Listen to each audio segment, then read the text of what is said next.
Wow. People are done with NaLyssa Smith. Traitor. Get her off the team. Adios amigos, as that guy said. NaLyssa Smith, the star of the Indiana Fever, might actually be at the heart of the team's struggles. Hard to believe, right? You're probably thinking, wait, isn't she one of their top players? Well, get ready because we're about to dig into what's really happening with the Fever. So, what's going on with NaLyssa Smith?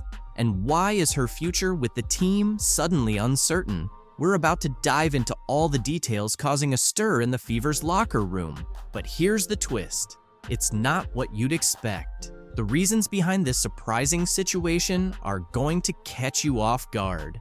You know, I believe truly in my heart that connected teams are winning teams. And so people who fit, players who fit the culture of the Indiana Fever and where we are and where we're moving towards. You know something's up when a new coach starts emphasizing culture and everyone embracing their roles, right? Well, that's exactly what happened when Stephanie White took over at the Indiana Fever. Let's go back to her first press conference. It was all smiles and big ambitions, but something didn't quite add up. White kept going on about building around a core group of 3, and it felt a bit off. Caitlin Clark, a generational player, and Aaliyah Boston, certainly when you think about back-to-back Rookie of the Years and what each of those players have done up until this point for their universities in the game of basketball, for the women's basketball culture and community, it's unprecedented. And to be able to work with those guys and Kelsey Mitchell, who I think has weathered the storm of Indiana Fever basketball, and I felt like had the best year of her career, this year. And really, when you think about teams, you think about a core 3, right? You think about a big 3, and to be able to work with that big 3. But wait a minute. Where does NaLyssa Smith fit into all of this? You'd expect a former number 2 overall pick to be front and center, right? But no, Smith's name didn't even come up. You might be thinking, maybe she just forgot to mention Smith. But let's be real, this is a player who was supposed to be the future of the franchise. We want players that will fit in seamlessly with our core 3, which includes Kelsey Mitchell. We want players to fit in seamlessly with the core 3. We want players that will play a role and will embrace their role. And we want players that will fit in with the culture and the team.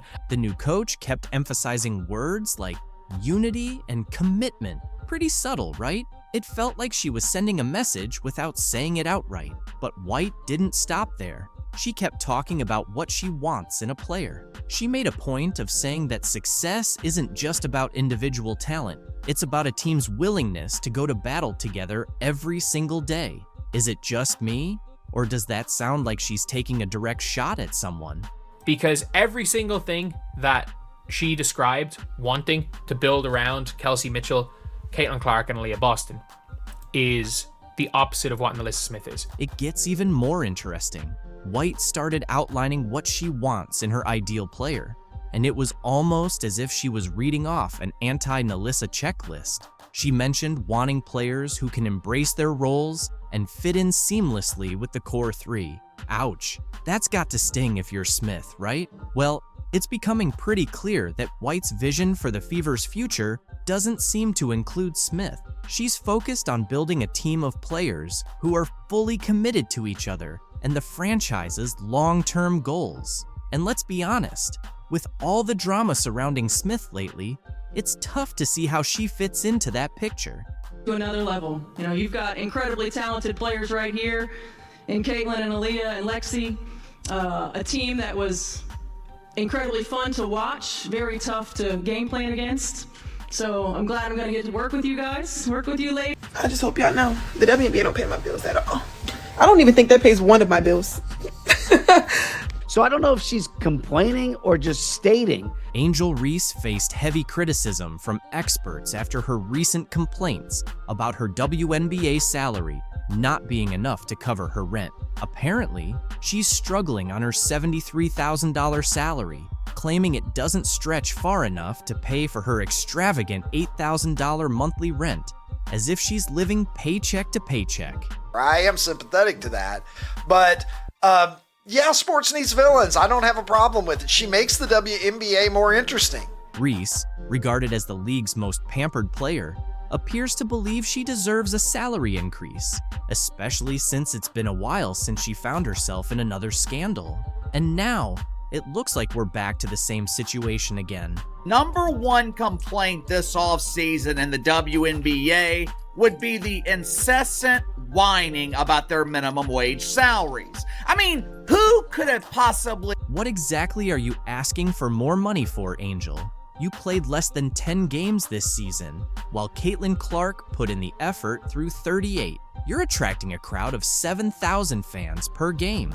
I am sympathetic to that, but yeah, sports needs villains. I don't have a problem with it. She makes the WNBA more interesting. And somehow, you expect to earn paychecks on the level of LeBron James? Let's be honest, it seems like you're more focused on your image than the game itself. Angel Reese, who calls herself the face of the WNBA, is acting as if life is incredibly unfair to her. She's making a WNBA salary of $73,439, but still has the audacity to complain that it doesn't cover her $8,000 monthly rent. Now these complaints are coming from the star. That's right. She's living in a place that costs $96,000 a year, and then wonders why her finances don't make sense. I mean, how out of touch can you be? It's almost like she's forgotten basic math. Spending $8,000 a month isn't just rent, it's a lifestyle choice. The average person in Chicago, where rent is around $2,000, would be laughing in disbelief at these complaints. Most people can't afford to spend their entire paycheck on a luxury apartment and then complain about it. Yet here, we have Angel Reese playing the victim while the rest of the WNBA is out there hustling just to get by. The audacity is off the charts. He ain't pays them bills, baby. I just hope y'all know the WNBA don't pay my bills at all. I don't even think that pays one of my bills. Literally. I'm trying to think of like my rent for where I stay at. Let's not even dive into her financial choices. With all the money she's making from endorsements, sponsorships, and her podcast, you'd think she would realize that renting an overpriced place isn't the smartest decision. But instead of making wise financial moves, like buying a house or investing, she seems to be spending money faster than most people can earn it. What's her plan exactly? Is she just waiting for a magic fairy to come and solve her problems? I don't even know what to say. Does it really? You don't even... Yo! I'm living beyond my means! It's like... It's both hilarious and sad at the same time. She's in a position to be a real role model for her fellow WNBA players, many of whom are genuinely struggling to make a decent living. They don't have million-dollar endorsement deals rolling in. They rely on their league salaries and are barely scraping by.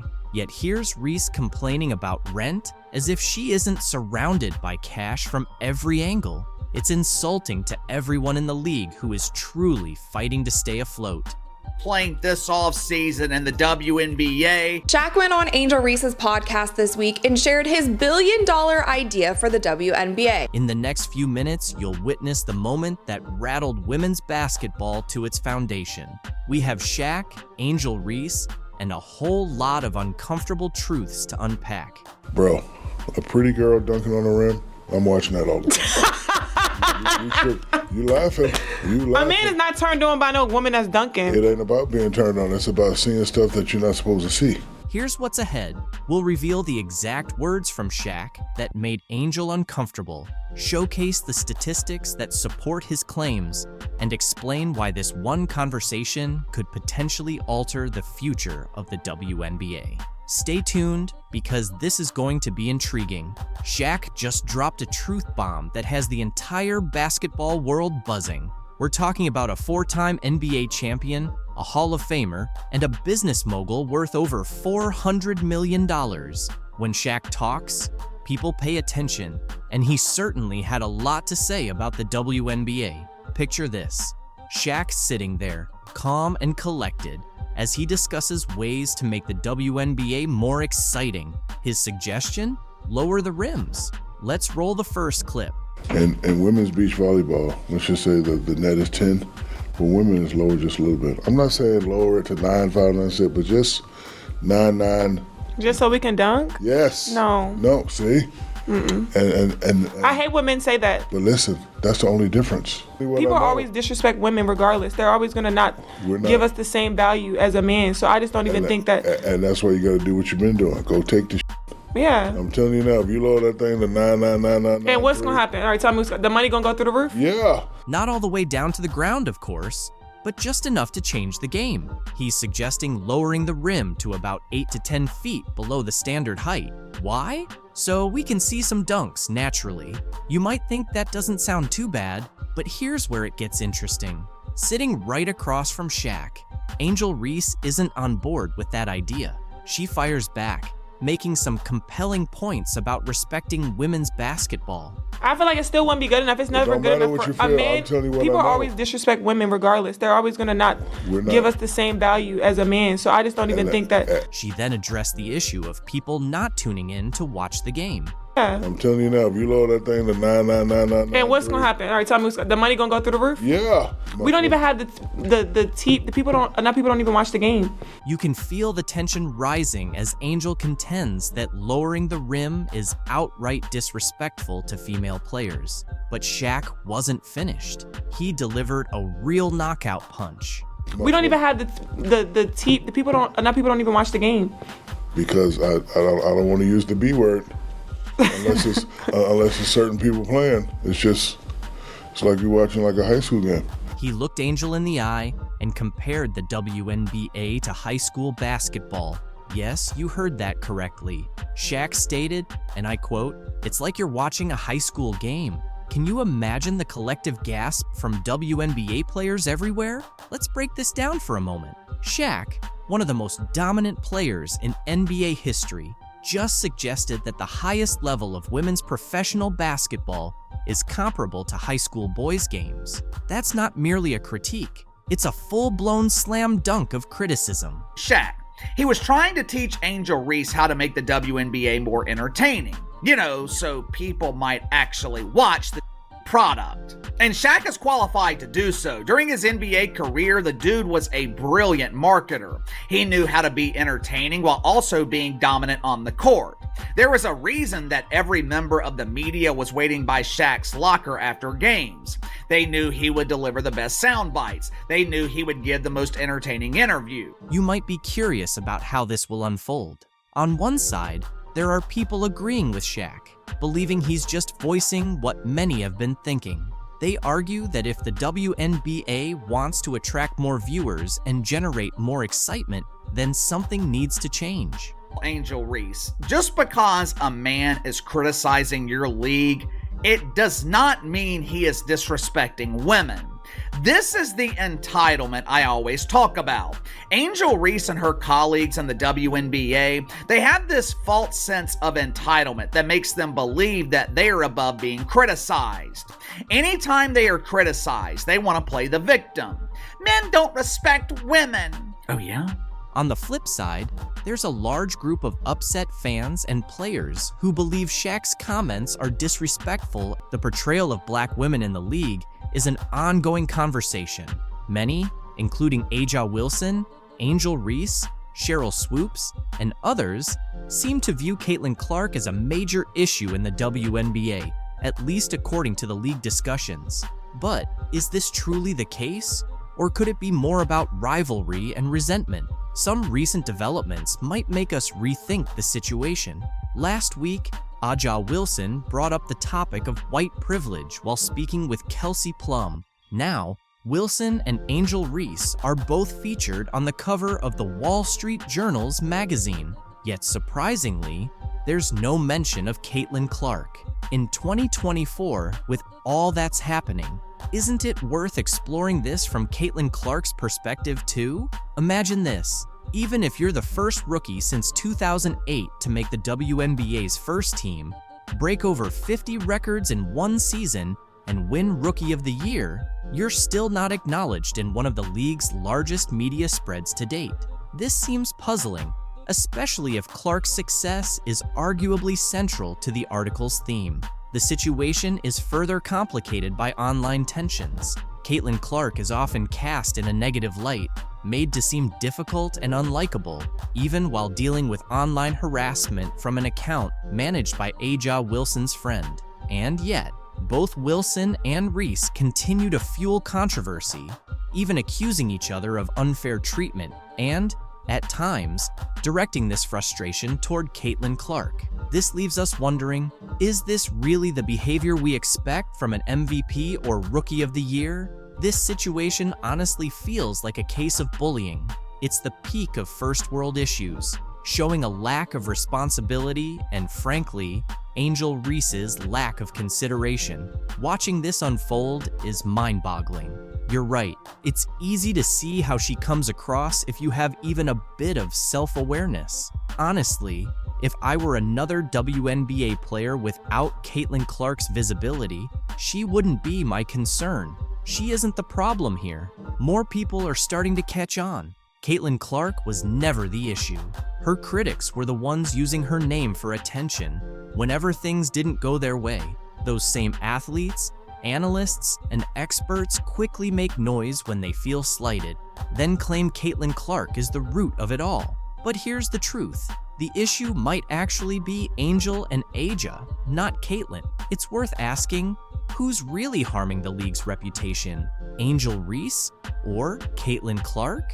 Because, once again, it's Reese's unlikability that seems to be hurting the league's image. Caitlin, on the other hand, is generally well-liked and doesn't flaunt privilege or entitlement as if she's something special. People from all backgrounds are beginning to notice this. You made a great point. Caitlin Clark is helping drive the league's success and bring in money, while Angel Reese's behavior might be doing the opposite. The WNBA doesn't seem to be catching on, but the fans certainly are. Yet, we're still being told to embrace both Angel and Aja as league icons. But do they even realize who they're trying to promote? I get it. Aja Wilson is undoubtedly one of the greatest players, a true icon who will likely be in the Hall of Fame. Her stats alone speak to her greatness, and that's worthy of respect. But as I look deeper into this and see more of her behavior, I can't ignore a hard truth. She's becoming more and more. And Iowa has Caitlin Clark, who's become this huge star.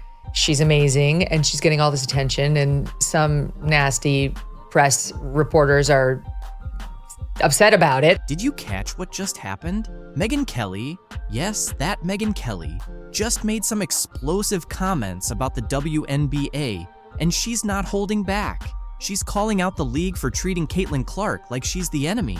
Hard to believe, right? So, what exactly did Kelly say that's got the WNBA so stirred up? Her blunt remarks about Caitlin Clark have lit up the basketball world, sparking a huge reaction across the league. Kelly didn't mince words, and now her comments have everyone on edge. Let's dive into the details everyone's buzzing about. But she came out to say her own scoring record stands despite Caitlin Clark beating it, because I guess they didn't have three-pointers when she was playing, which is just ridiculous. Kelly didn't hold back when she criticized the WNBA for its treatment of Clark. She bluntly stated that what's happening to Clark is really that serious. Can you believe it? This isn't just some offhand comment. Kelly's words carry significant weight. So she's getting a lot of hate from people like that. Of course, Jamel Hill has weighed in, like a lot of people taking shots at her. You might be wondering, since when does Megyn Kelly care about basketball? And that's a fair question. She typically doesn't involve herself in sports drama. So why is she speaking out now? The reason is that what's happening to Clark is so outrageous that even Kelly felt compelled to voice her opinion. She's been in the WNBA for 2 minutes. There's no reason to hate her other than the amount of attention she's getting and her skin color. I mean, would this be happening to a black Caitlin Clark? No. Getting the same amount of attention. This is where things really heat up. Kelly revealed that some players are actively targeting Clark on the court.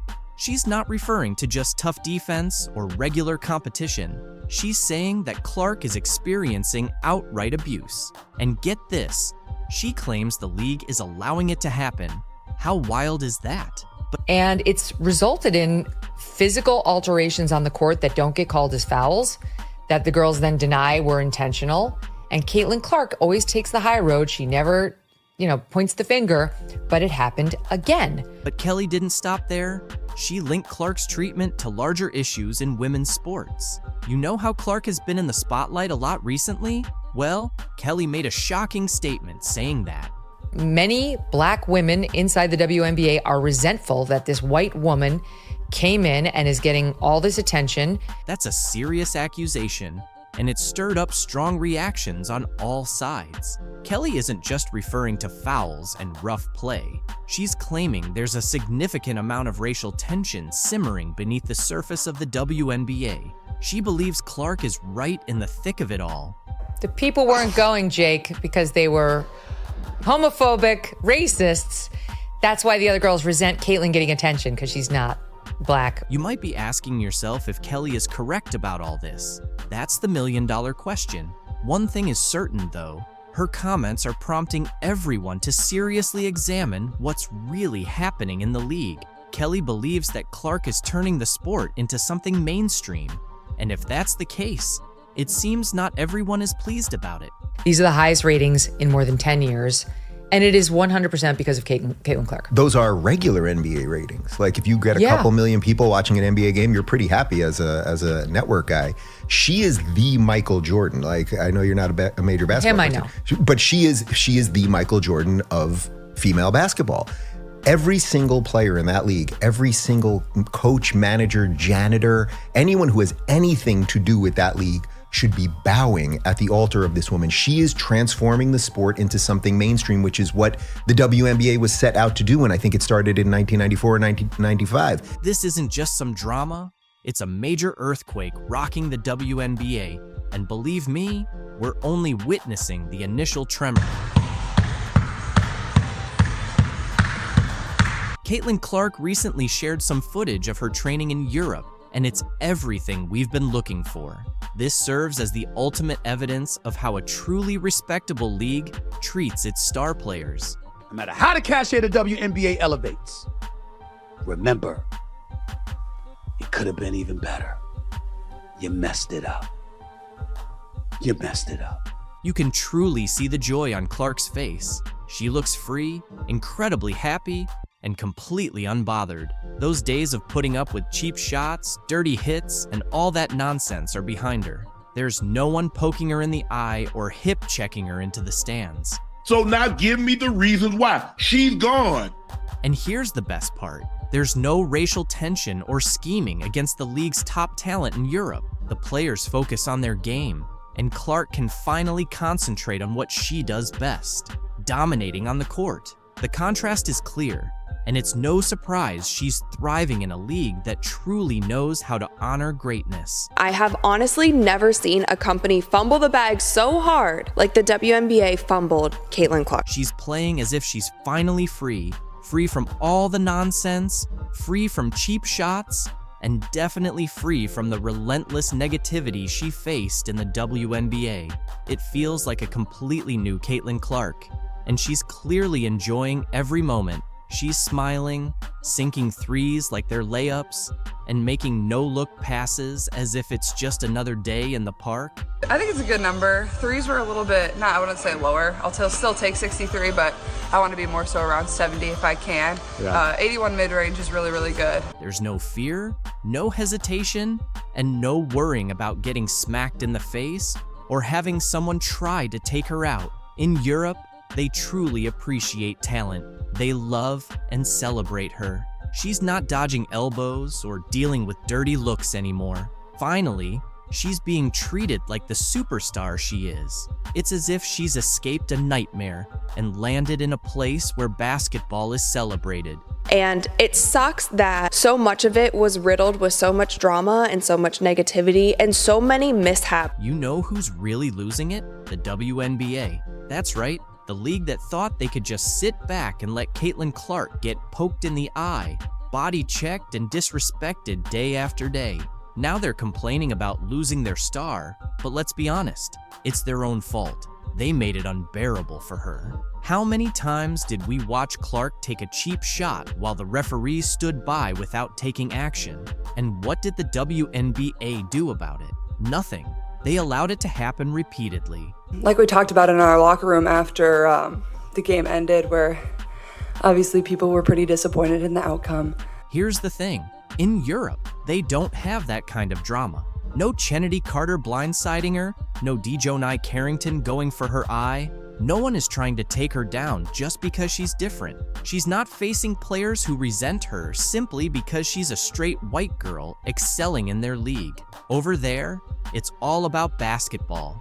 It's pure, it's clean, and it's a genuine league that respects the game, honors talent, and of course, Caitlin Clark's transition from the US to Europe is creating quite a buzz in the basketball world. Her choice to sign a lifetime contract with a European club has fans curious about what motivated such a bold decision, especially after her impressive rookie season. From deep three-pointers to record-breaking assists, Caitlin quickly emerged as a star in the WNBA. However, her journey in the league wasn't as smooth as it seemed. In interviews, Clark opened up about the challenges she faced both on and off the court. One of the toughest parts of her life as a professional athlete was the pressure to always be on. She mentioned that there are days when she simply doesn't want to engage with anyone. When someone comes up to you, that's their 10-second interaction with you, so you smile and try to be kind. But sometimes you just want to be normal, she shared. Caitlin's rookie season was physically demanding. She faced aggressive defense and often felt like she was targeted by opponents pushing the limits of fair play. Hard fouls and elbows became all too common, yet she kept her composure, accumulating assists and points while setting records despite the relentless pressure. Additionally, as a young white player in a predominantly black league, Clark encountered subtle but uncomfortable moments from both fans and fellow players. These factors weighed heavily on her and played a role in her decision to seek new opportunities overseas. In Europe, she saw not only a fresh start, but also a chance for personal and professional growth. Playing in a different league would provide new challenges without the constant scrutiny she experienced in the US media. While some critics argue that Clark's move might be premature, others view it as a calculated decision to prioritize her passion for the game without the distractions she faced at home. As Caitlin embarks on this new chapter, she leaves behind a complex legacy in the WNBA. Her talent and determination are undeniable. What are your thoughts on this? A surprising figure has come forward to support Caitlin Clark. While she's been celebrated by many NBA greats, the response from the WNBA community has been mixed, often marked by envy instead of respect. It's an unusual dynamic that brings attention to the difference in how men's and women's basketball players view Clark's impressive rise. On the men's side, one of the first to openly back her was none other than Stephen Curry. You can't help but watch when she plays, where she's shooting from, the range, the confidence, the flair, like she's a performer. Curry, whose long-range shooting has transformed the NBA, sees a lot of his own style in Clark's game. In an interview, he shared that while her shooting range and style are clearly similar to his, focusing only on those aspects takes away from appreciating the rest of her game. I saw somebody break down the release time, which is pretty much identical to mine. Curry was quick to note that although Clark's shooting grabs the spotlight, her full skill set is what truly stands out. Her court vision, passing, and ability to consistently fill up the stat sheet show she's a well-rounded player.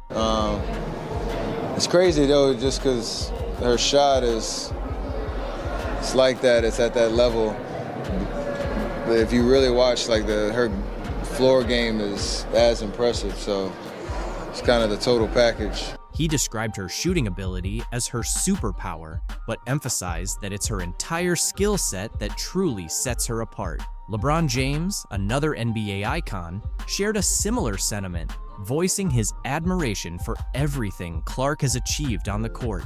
Caitlin Clark is the reason why a lot of great things is going to happen for the WNBA.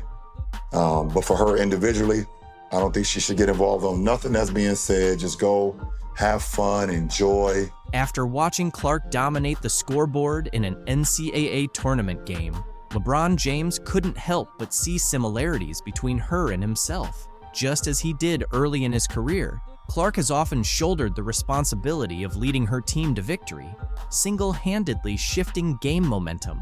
In his words, Caitlin Clark is the kind of player who can take over a game, lifting her teammates while still excelling on her own. A high compliment from someone who knows all about carrying a team. But there's more to Clark than her skills on the court. Being from Indiana, specifically the Indianapolis area, her rise naturally draws comparisons to one of basketball's all-time legends, Larry Bird. In the 1980s, Bird was more than just a player. He was an icon, known for his relentless work ethic, gritty style, and fierce competitiveness. So it's no surprise that as Clark kept breaking records, comparisons to Bird's Indiana-rooted style of basketball brilliance began to emerge. And it wasn't just the hometown connection drawing attention. Magic Johnson, Bird's longtime rival, also spoke about Clark's impact, comparing her budding rivalry with Angel Reese to his own storied battles with Bird in the 1980s. Johnson pointed out that while rivalries can get intense, they also raise the level of the game and draw more fans to the sport. We have to understand that both Caitlin, Angel, and Brink, who plays for my Sparks, they made the WNBA better. They're going to be tested by these incredible women who've been in the league for a long time. Caitlin is the most popular WNBA player, but she's not the best at this time. Just like Larry and I were not the best when we entered the league. We became the best later on by our play. Caitlin still has to play great to become the best WNBA player. In Johnson's words, Caitlin and Angel have brought back that classic spirit of basketball, where everyone's eagerly watching to see what'll happen next. It's like Larry and me all over again, he said. And now, Larry Bird himself has finally spoken up about Clark. Though he's been mostly quiet on the topic until now, Bird recently offered her some advice as she faces rising criticism both on and off the court. He urged her to keep her focus, reminding her that while critics will always be around, they won't stick. What you're doing now, Bird told her, is going to be remembered forever. The people tearing you down. Finally, before we get to your questions, we have some news to announce. Commissioner Kathy Engelberg, Commissioner of the WNBA, just announced that starting in 2025, the WNBA Finals format will change. The WNBA just dropped a major surprise during the playoffs, and it's all about the Caitlin Clark effect. They're making some huge rule changes for 2025, but here's the big question. Is this too little, too late? Will these changes really make a difference? Clark's early exit from the playoffs left arenas half empty and tanked TV ratings. Now, the league's scrambling to patch things up. But will these new rules actually fix what's broken? Let's talk about Clark's impact. She didn't just play the game, she redefined it. With 62 records broken, packed arenas, and TV ratings hitting new highs, Clark and the Fever turned every game into a must-watch. Fans couldn't get enough. Well, I knew the atmosphere was going to be electric when they announced Caitlin's name in the dark and the fans went crazy. Here's the reality. The second Clark was out, everything started to fall apart. Ratings plummeted by 80%, and some games started looking like ghost towns, with empty sections covered up to avoid the bad look on live TV. Let's be real. Are you even shocked? Clark was practically carrying the league, and now she's off the court and on the golf course. Can the WNBA make it without its star player? These new rule changes better deliver? Because right now, things aren't looking great. Staying with the WNBA playoffs, let's stay here. Let's just say the ratings aren't the same with Caitlin Clark and the Indiana Fever now eliminated. By the way, not only was viewership down, but attendance was as well. The WNBA is definitely in panic mode, ready to do whatever it takes to turn things around. But here's the surprising part. These new rules aren't just minor adjustments, they represent a complete overhaul that could either save or sink the league. The big question is, will these changes be enough to fill the gap left by Caitlin Clark and boost their ratings? Or will the league keep slipping into irrelevance? Let's dive into these drastic measures. First off, they're extending the regular season from 40 to 44 games, with the introduction of a new team in 2025, the Golden State Valkyries. That means 4 more opportunities to catch your favorite team in action. Getting to go to multiple arenas so that people that are watching at home can see this environment in a multitude of cities. It's amazing. I love it. The growth continues. But that's not all. The finals are getting a makeover too. Starting in 2025, the WNBA finals will shift from a best-of-5 format to a best-of-7 series. This change aims to create a more intense and exciting championship showdown. Starting in 2025, the WNBA Finals format will change to a best-of-7 series. Yes. And the format will be 2-2-1-1-1. It's clear that the league believes more games will lead to more fans and increased revenue. Plus, they're making changes to the first round of the playoffs as well. The format is shifting to a 1-1-1 setup, which guarantees the lower-seeded team one home game. Say for the fans, it's a benefit for your team. Has played well enough to get into the playoffs. So now that your fans will be able to see your team play at home during those playoffs. Yeah. Remember the Fever Sun series? The Indiana Fever couldn't return to play in front of their fans at Gainbridge because of all the drama in Games 1 and 2. It seems the league has finally realized that lower-seeded teams need to have the chance to play in front of their home crowd as well. Now, Commissioner Kathy Engelbert is trying to pitch these changes as if they're going to save the league, claiming it's all about balancing the schedule. But let's be honest, it feels more like a frantic effort to keep things running without their star player. With the increased attention this year, there's also been increased scrutiny about the quality of refereeing. Curious if there has been any conversation about whether it's referee pay, referee training, anything to ensure that is as good as it can be. Let's be honest for a moment. Are these changes truly tackling what fans care about? Sure, having more games looks good on paper, but what about the issues that really matter, like player safety and fair officiating? Those concerns seem to have been completely overlooked by Engelbert. Yeah, and the one thing as a very long-term sports fan I know is that officiating and refereeing is always at the top of a fan's list of the media. This is a place where players can come and get better and be surrounded by an organization that supports you. They're going to have everything they need to be successful. So the Indiana Fever are about to make a huge move in WNBA history. They're not just aiming for one star player, not even 2. They're targeting 10 game-changing free agents who could make them serious title contenders. You might be wondering, how can they afford all that talent? Well, that's where you're mistaken. The Fever have a secret weapon, Kelly Krauskopf. She's back with the team this year, and she's got a bold vision. Kelly's not here to play it safe. She's here to get things done. I know the free agent situation in the WNBA, but are you in a position where you can add some pieces? yes, we are. We're definitely in a position. And I would think that if you are a smart basketball player and you watch the way she plays, you would want to play with her. With her vast network and resources, Kelly is determined to make Indiana the hottest spot in the WNBA. Her strategy is bold, and it's already catching everyone's attention. You won't believe the plans she has in store to turn the Fever into a true powerhouse. You know that moment in a movie when the two main characters finally join forces, and you just know you're about to see something incredible?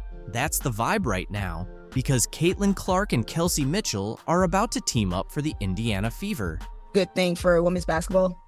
I'm playing alongside this kid, so it makes everything, a little bit more dramatic, and like the people are coming out to see this person. So we just do what we can. We embrace it. I'm pretty sure our organization can feed off of it. Let's take a moment to focus on Kelsey Mitchell. Did you know she averaged 19.2 points per game last season? That's not just impressive.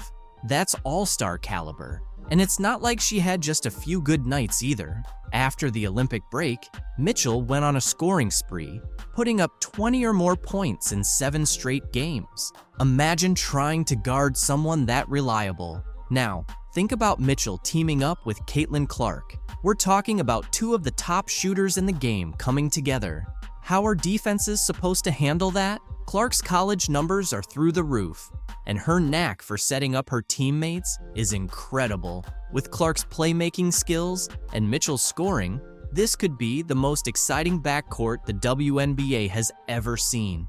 Because Kelsey Mitchell said basketball is a language and you have to get on the same page. Me and Caitlin like to play fast and up-tempo, and I'm always going to align based on how she's playing and how she's going. Here's where things get really interesting. Kelsey Mitchell is a free agent right now. The Fever have to re-sign her, right? But at what price? We're talking about a player who has been the heart and soul of the team. Even the Fever's president said they wouldn't be where they are today without her. That kind of praise doesn't come cheap. So, let's break down what it might actually take to keep Mitchell in Indiana. Spoiler alert, it's a hefty sum. We're talking about a Supermax qualifying offer of around $250,000. That's a big investment, but can the Fever really afford to let Mitchell go? Look, we're going to evaluate everything and have those types of discussions with her. Here's the thing. It's not only about the money, it's about building a championship caliber team. That's where Caitlin Clark comes into play. Bringing her on board isn't just about her own skills. It's about how she can make everyone around her better, especially a scorer like Mitchell. But all signs point to her returning, including her and Clark attending the Pacers and Grizzlies game. You might be wondering if these two can really work together. Won't they end up competing for shots? But that's the best part. Clark isn't just a scorer. She's a true playmaker.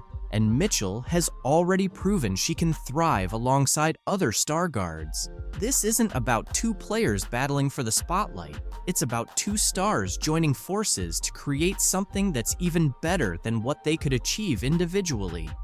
Kelsey Mitchell has been an all-star, but she had the stage, the bright lights, and everybody could see what kind of bucket getter she is. Plus, Caitlin draws the defense. Kelsey gets to go. Caitlin Clark presented in Europe after record-breaking WNBA season. From the sounds of this interview, it seems like she's probably going to make more money overseas in EuroLeague than she did during this WNBA season. The commissioner told her that she could make $700,000 playing in the WNBA. The EuroLeague just made it official. Caitlin Clark is heading overseas. And now the WNBA is buzzing over the contract details. It's clear that while Clark is about to make waves in Europe, Kathy Engelbert and the WNBA execs are probably sweating it out. Without Clark, they're likely heading back to that familiar spot of irrelevance they were stuck in before she came along and gave people a reason to tune in. Let's be honest, most are only watching because of Caitlin Clark. And once she's gone, it's hard to see anyone sticking around for those average teams. Now, I feel like there could be a team overseas who would love to snatch Caitlin Clark away from us and give her a crazy offer. I mean, Ice Cube was about to give her $5 million to play in less than 10 games in the Big Three. So the money is there, and if these owners are smart with it, I could definitely see more WNBA players going overseas. The WNBA pretty much shot themselves in the foot with a series of bad decisions and some race-baiting drama that cost them their star player. They lost their golden opportunity. But let's not dwell on their mistakes. Caitlin Clark's new adventure is where the real excitement lies now. Going overseas and possibly not returning. I totally understand that some of you hardcore Caitlin Clark fans in America might be feeling a little down about her moving to Europe. But let's face it, you want her to be happy, right? That's why you're staying quiet about it, deep down. As long as Clark is doing well, you're okay with it. And don't worry, Clark cares about you just as much. In fact, I have a little surprise from her that's going to make you really happy.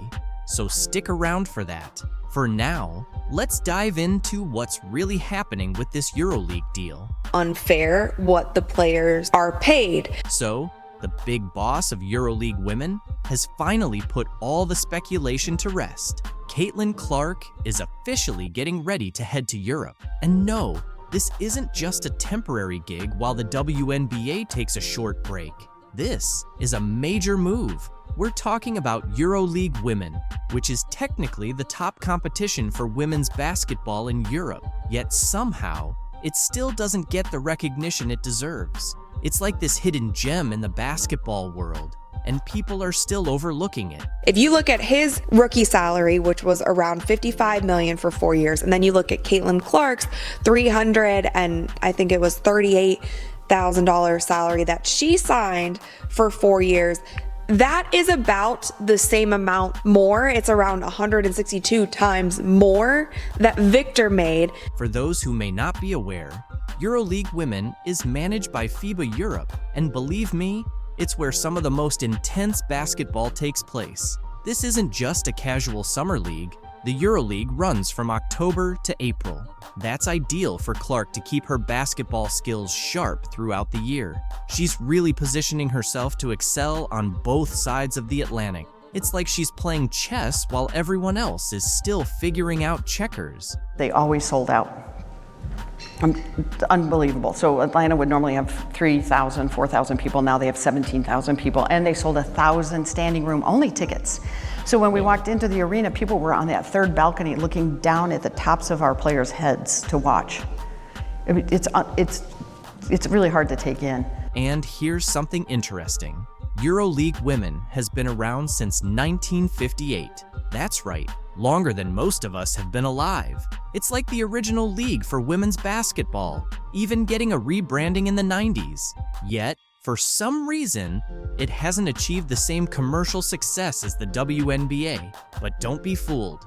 This league is serious business. It has stood the test of time for Angel Reese reveals the real reason behind Caitlin Clark's move to Europe. Angel Reese shuts down rumors, says Caitlin Clark's exit is a financial move. Angel Reese couldn't resist weighing in on Caitlin Clark's new European contract. Instead of letting it slide, she stepped in to set the record straight.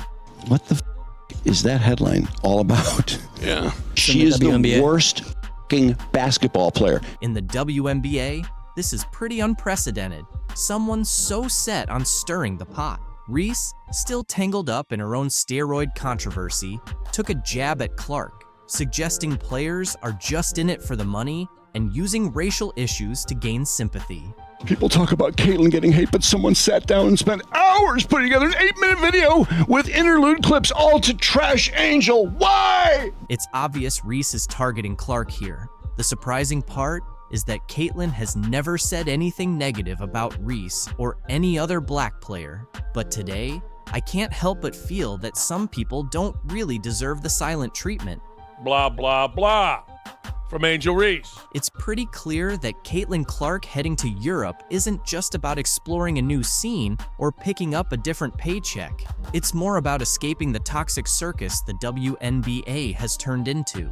On the surface, the WNBA might seem like the perfect fit for a player like her, someone born to dominate, but in reality, it was becoming anything but ideal. Instead of just focusing on her game, she was constantly dodging scandals and skeptical looks like it was all part of the game plan. Entitled players in the WNBA just can't seem to understand is, you get what you put in, and right now, you are getting exactly what you deserve. And why? Because she chose to stay quiet while others tried to paint her as some kind of villain.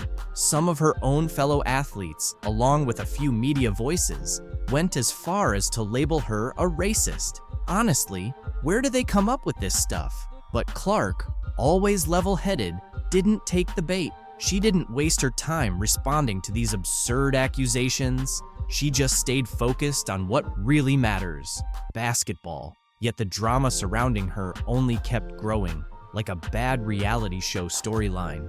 So I think it's really just the fans, her fans, the Iowa fans, now the Indiana fans. Then Alyssa Thomas, clearly not interested in keeping the peace, decided to stir things up even more. She publicly blamed Clark for racist comments made by her fans. Yes, you read that correctly. Thomas somehow figured that Clark should be responsible for the words of random people in the stands. I think in my 11-year career, I've never experienced the racial comments from the Indiana Fever fan base. Ridiculous, right? This wasn't even about anything Clark did or said. Nope, Thomas seemed more interested in redirecting attention away from her own struggles. She bundled up her frustrations, jealousy, and whatever else was going on inside, wrapped it in an accusation and tossed it right at Clark. And then she had a press conference where she cried and everybody's so mean to me. Well, she's continued the stupidity. I mean, she cheered on her teammate as she shoved Caitlin Clark, knocked Caitlin Clark in the head, and a bunch of other stupid stuff. The thing is, Caitlin didn't have to do anything wrong to end up as a target. The love she was getting from fans, her name popping up in every highlight reel and headline, that alone was enough to spark jealousy in the WNBA. And it wasn't just random trolls online, it was some of the very players she shared the global platform now that Caitlin will have coming into the professional ranks. So it's really a great time to be in basketball. Caitlin Clark is clearly a catalyst for a business that was, and let's be honest, Caitlin to some degree financially saved the WNBA. It was hemorrhaging money for years. Build, you have to scale, and ultimately expansion had always been on my list. But we didn't want to rush into it because we wanted new owners, like new ownership groups. Anyone who knows sports here knows like it's a slog to be a sports owner. What would you do to stop your most valuable asset from jumping ship to a competitor? Well, the WNBA just showed the world its answer to that question. Just hours ago, Caitlin Clark, a name now synonymous with basketball excellence, made waves around the globe.